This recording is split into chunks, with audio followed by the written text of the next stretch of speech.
a touché un point vraiment très sensible. Si je vous dis peut-être mon nom Moko, ce n'est pas le nom de ma famille. Vous voyez? J'ai perdu mes parents très tôt. Et je me suis retrouvé comme un clochard. Et j'ai grandi, il y a un homme de Dieu qui m'a pris. Et lorsque je suis arrivé à Pointe-Noire, le frère là m'a demandé, il dit, mais où sont tes parents? Et je ne savais pas comment le dire parce que la plupart des gens de ma famille, d'autres sont en Europe. Et j'étais pas, à ce moment-là aussi, je n'étais pas en contact avec eux et je ne savais pas comment ils communiquaient. Et à partir de là, je n'avais pas de papiers, j'étais tout jeune. Et il m'a regardé, il dit, bon d'accord. Et je faisais tellement pitié. Il me voyait, j'étais courageux, je faisais des trucs, mais il ne connaît pas mes origines. C'est alors qu'il m'a adopté. Il m'a donné le nom de Moko, qui veut dire que tu seras la tête. C'est-à-dire que tu es numéro 1. Et l'identité qu'il m'a donné, Moko, c'est l'identité de Congo-Brazzaville.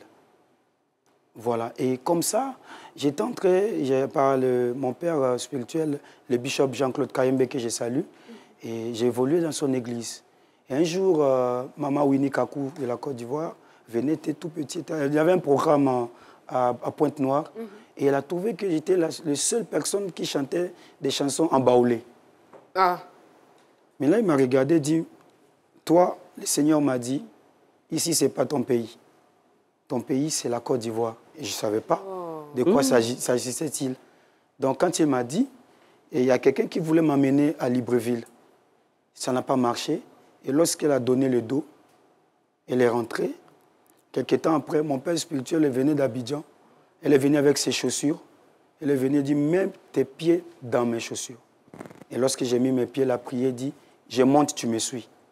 Et c'est comme ça que Dieu va faire grâce. J'arrive en Côte d'Ivoire encore très jeune.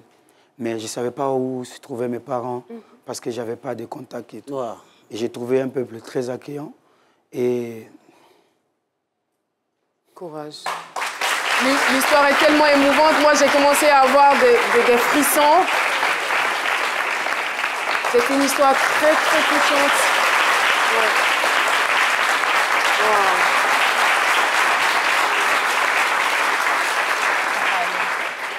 Wow.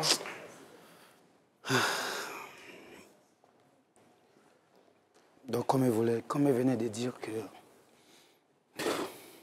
Courage. Moi, j'en suis littéralement émue, franchement. Donc, comme elle venait de dire tout à l'heure que je viens d'une tribu où il y a assez de guerriers, c'est un peuple très compétent, mais qui n'était pas reconnu. Il n'était pas reconnu de la République démocratique du Congo. Et c'est un peuple qui était complexé de parler de son ethnie. Et voilà, bon, lorsque mon identité a été changée, et j'arrive en Côte d'Ivoire, le Seigneur me montre dans un rêve que ici c'est ton pays. Et tu dois présenter la Côte d'Ivoire partout où tu seras. Et c'est alors que dans la plupart